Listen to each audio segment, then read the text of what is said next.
નમસ્કાર વિદ્યાર્થી મિત્રો, સ્વાગત છે તમારું તમારી પોતાની યુટ્યુબ ચેનલ માય ક્લાસમાં। આજે આપણે ભણીશું ધોરણ 7 વિષય અર્ચિત ગણિત પોથીમાં આલેખ નંબર 12, જે સ્વાધ્યાય 3.3નો ત્રીજો દાખલો છે અને પાઠ્યપુસ્તક પાના નંબર 57 પર આપેલ છે। જો જુદા જુદા 6 ધોરણના વિદ્યાર્થીઓની સંખ્યા નીચે દર્શાવેલ છે। આ માહિતીને લંબ આલેખ સ્વરૂપે દર્શાવવાનું છે। તો ધોરણ આપેલું છે 5, 6, 7, 8, 9, 10 ને વિદ્યાર્થીની સંખ્યા 135, 120, 55, 100, 90 અને 80। હવે તમે પ્રમાણ માપ કેવી રીતે પસંદ કરશો? તો તે આપેલી માહિતીમાં રહેલા સૌથી વધુ વિદ્યાર્થીઓની સંખ્યાના આધારે પ્રમાણ માપ નક્કી થાય। બીજો, નીચેના પ્રશ્નોના જવાબ।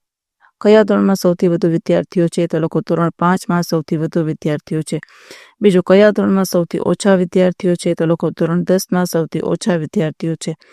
ત્રીજું, ધોરણ 6 અને ધોરણ 8ના વિદ્યાર્થીઓની સંખ્યાનો ગુણોત્તર શોધો। તો લખો ગુણોત્તર બરાબર ધોરણ 6ની સંખ્યા છેદમાં ધોરણ 8ની સંખ્યા। તો 120ના છેદમાં 100, 0 0 ગયા। હવે 12 અને 10ના ભાગ પાડો તો 6 2 12 ને 5 2 10, તો 2 2 ગયા તો 6/5।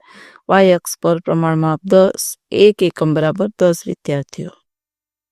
હવે વિદ્યાર્થી મિત્રો, વાય અક્ષ પર પ્રમાણમાં 1 એકમ બરાબર 10 વિદ્યાર્થી તમારે અહીંયા દર્શાવવાનું છે અને એક્સ અક્ષ ઉપર અને વાય અક્ષ ઉપર માહિતી દર્શાવવાની છે। આ રીતે આલેખ તમારે દોરવાના થાય છે। જો વિદ્યાર્થી મિત્રો દોરી શકો છો આલેખ આ રીતે। એક્સ અક્ષ ઉપર ધોરણ લખવાના છે અને વાય અક્ષ ઉપર વિદ્યાર્થીઓની સંખ્યા તમારે દર્શાવવાની છે। જોઈ શકો છો। ચાલો વિદ્યાર્થી મિત્રો, આજના વિડીયો લેક્ચરમાં આટલું જ। જો તમને આ વિડીયો ગમ્યો તો લાઇક કરશો, તમારા મિત્રો સાથે શેર કરશો અને મારી ચેનલને સબસ્ક્રાઈબ પણ કરશો।